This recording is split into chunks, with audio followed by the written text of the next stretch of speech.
Oil bath எடுக்கிறனால உண்மையிலே health benefits இருக்கா இல்ல is it just a myth? வாங்க இதை பத்தி பேசலாம்.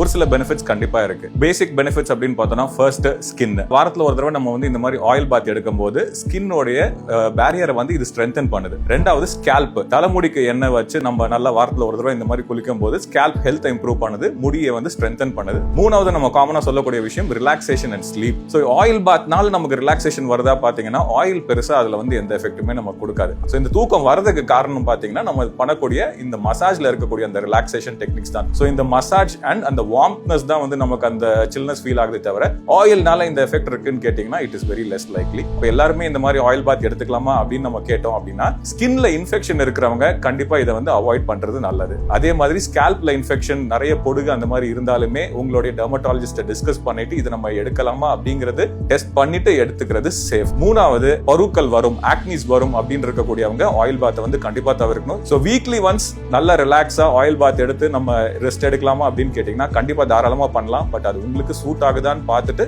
கண்டிப்பா பண்ணிக்கோங்க. தேங்க்யூ.